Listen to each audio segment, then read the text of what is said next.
Okay, good evening, kiddies. Dr. Freedom here with you. Time for some Doctor Who news. News from in and around the universe that may or may not affect you on some inner spiritual or temporal spatial level that we will not comprehend. Contact your local Dalai Lama to be sure. But, okay, I noticed they had a lot of buzz yesterday. Oh, sheesh. I just looked at the count on the last video and it hit over 1,000 in 24 hours. I was shocked. That doesn't happen very often for a guy like me. So, thanks to you all who viewed it. Thank you all who, thumbed it up and liked it. But I was just mainly speculating, according to the odds at Ladbrokes, that maybe they are bringing in Faye Marseille to replace Jenna Coleman. So it's a possibility. But let's get into the news, shall we? Lots of, oh, by the way, big warning. This one's going to have a spoiler warning on it because there's a lot of spoilery stuff in this particular episode, okay, or this particular cast. So get ready. You've been forewarned. Sorry, every now and then I got to take. I'll explain that at the end of the video. You'll see why I glance down every once in a while. No, I'm not checking myself for my lice or whatever. But okay, okay. Let's start off here. Actually, all right. First up, now if you run over here to BBC One, they have the episode 6 introduction. It's only about 40 seconds long. Peter Capaldi going a bit into what's going on in this episode. Now, it's already been pretty confirmed that this is a Claire Light episode. There's going to be mention of her doing something with the class, I think involving, I think he said year 7s in Taekwondo. So I'm not sure if, she's going to have a little pop-up cameo in this one, like, they did with Donna back in Midnight, like that. But apparently this is what Girly Letters is saying, that this is a companion light episode. Speaking of Girly Letters, this is from What's on TV digital preview, and this is another reason why I'm putting the spoiler warning on this one, because right here, the Doctor arrives in England in 1651, a time when a highwayman called the Nightmare is terrorizing the land. The Doctor discovers his super criminal is a Shilder, Maisie Williams, the Viking girl he made immortal in last week's episode. Her monster sidekick, Leandro, has a plan to help his mistress, but what will it mean for the planet? Look out for comedian Rufus Hound as a rival highwayman. I believe he's going by the moniker Sam Swift the Quick. So, okay, now this is a spoiler-free preview, but the reason why I included this, you can read through that if you want. But here are 10 things to watch out for in this episode. The Battle of Agincourt and the Black Death. 2, I don't need to be indestructible, I'm superb. 3, a mention of a 5th Doctor story that takes place just a few years on from this episode. And I think that's what the Terra Lepta thing is going to be about, if I remember correctly. And that was the Visitation. This is banter. I'm against banter. I'm on record for the subject on the subject of banter. The Doctor employs a means of transport that we haven't seen him use since Deep Breath, and of course, that's the horse riding scene. That's no biggie. Death has a color, apparently. See, Mayflies. The Doctor mentions some of his former companions. It seems that despite his general awkwardness around children, the Doctor isn't above helping Coal Hill students with their homework assignments. And number 10, more than being just a rock guitarist, the Doctor is a fan of both Italian sports cars and old-fashioned suite, also loved by Harry Potter's headmaster Albus Dumbledore. So, and of course, there's some different shots. There's actually a name for that thing, and I just can't remember what it is. If anyone remembers what it is, that little device, put it in the comment box for me, okay? I just couldn't remember off the top of my head. It's been named by someone else before. Okay, now over here on Waycaught, DC Comics, or MCM Buzz, I believe it's .com. If you scroll down to here, they have this, all right, another list. Let's run through this real quick. The Doctor's lacking something for much of the episode. Maisie Williams was good last week, but she is very, very good. But this week she's very, very good. The first half of it is very dialogue heavy, but it's really good dialogue. There are some excellent flashbacks with a wide variation in tone. Peter Capaldi is at his best. There's some marvelous depth to the Doctor here. Somebody obvious from Who mythology gets a name check. A less obvious alien race from Who mythology also gets a name check. How do you know I usually do? That's a quote. The sonic sunglasses display a new function. Quote, how many Claras? 11, there are an inconceivable number of bad jokes and bad puns. Somebody's facial feature is fairly mocked time and time again. The Doctor's value is only a fifth of somebody else's. The axe is back. The Doctor resorts to bribery. The Doctor receives an unusual present. And there's a very action-packed finale. The main monster looks great, but while his visual relationship to his shoulder brings to mind a classic fairy tale, That's pretty much where that similarity ends. All right, 19. There are 2 epilogues summing up scenes after the main action concludes, and they're both great, full of ooh and ah dialogue. There's a pub name that is not made up, even though it sounds like it should be. We bet that you'll Google it. So, this has really got me excited so far in this upcoming episode. It sounds like there's going to be a lot of interesting stuff. Matter of fact, let's go to the 10 hints for the woman who lived over on Cultbox.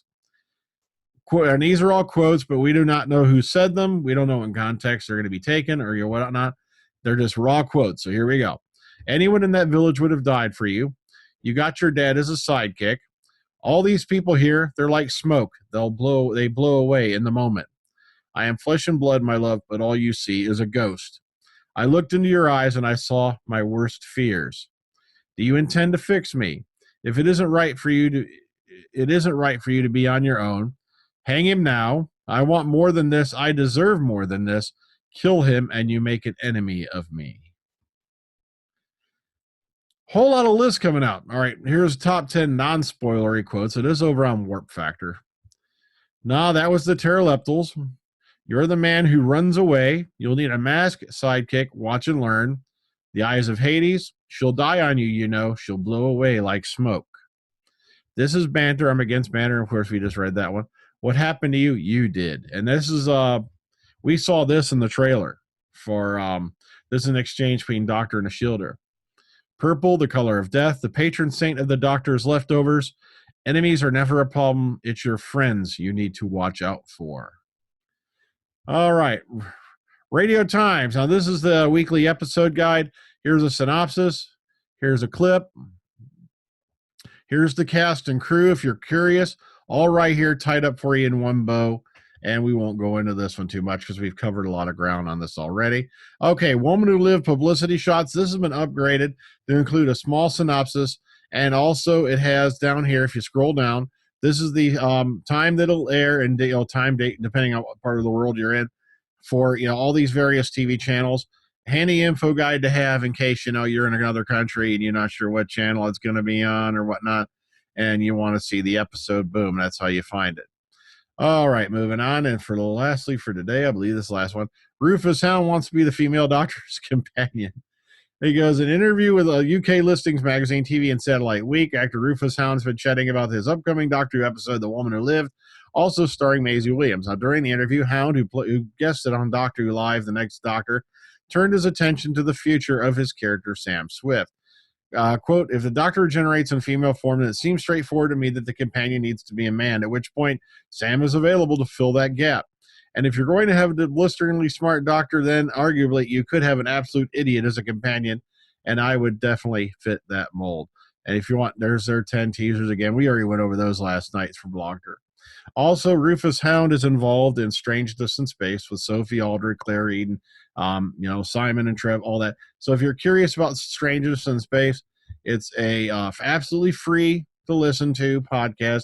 They just finished episode 2 it's available to listen to. You just go to strangenessinspace.com. See, that's an easy one to remember. No gap, strangenessinspace.com. And the episodes are right there, along with a lot of other goodies. It's a pretty funny cast. If I remember, I think, is it Rufus? I think plays the Rhinoceros biker. And I discussed this with Sophie Aldred in an interview. We also had a Q&A with her here on the channel a while back. And I've been meaning to get some more celebrity interviews, guys. And to be honest with you, for you folks who have been asking about that, let's get off this. The main thing with doing celebrity interviews is the fact that you've got to be able to schedule them. They've got me on 6-day weeks right now, and I work mornings. But a lot of the folks who do Big Finish and conventions and whatnot are not available on the weekends. Every now and then you're lucky and you're rare, and you find that occasional guest, who can pop up on the weekends. Or I was able to get Daphne Ashbrook during the day because she was in California, which was 3 hours behind me at the time. So I was able to do that one in the afternoon and still have plenty of time to get other stuff done and get to bed and get ready to go to work the following day. So even though I'm back on 8-hour days, we're working 6 8-hour days, this week. Luckily, though, it looks like we're going to have Halloween Saturday off. And by the way, Omega Files, I'm thinking about making everybody just throw on a costume for that one just to make it a little bit fun. I haven't even decided, gosh, looking around here, what I'm going to throw on just for that one. Well. So Once again, also I've been seeing that stupid article about there's going to be no Doctor Who until 2017. Folks, once again, on that front, don't believe it unless you hear from the beat. It's that damn simple. I really don't think they're going to forego Doctor Who for a whole year for the sake of Sherlock. And if it does get to that point, and as much as the bashers, I don't want to agree with them. If you can't do 2 shows in one season, especially when one's just 3 90-minute movies and you're done, then it's time to go. I'm not kidding. If they forgo Doctor Who for an entire year to actually fulfill a commitment to Sherlock, then something drastically went wrong. It's that simple. I don't think that's going to happen. I think we're either going to get, now I'm hearing 3 feature-length, what you call it, they're going to try to do the Doctor, the Sherlock schedule, but that's rumor also. I'm still hearing 6 episodes in a Christmas special, but once again, once we get confirmation from the beat, then we'll go into that in more detail. Okay, folks, well, I'm going to get on out of here before I rant on about something else. So take care, ta-ta, enjoy the rest of your day. Like and subscribe, folks. Like and subscribe. Join the freedom train as we blaze through the night. Oh, yeah.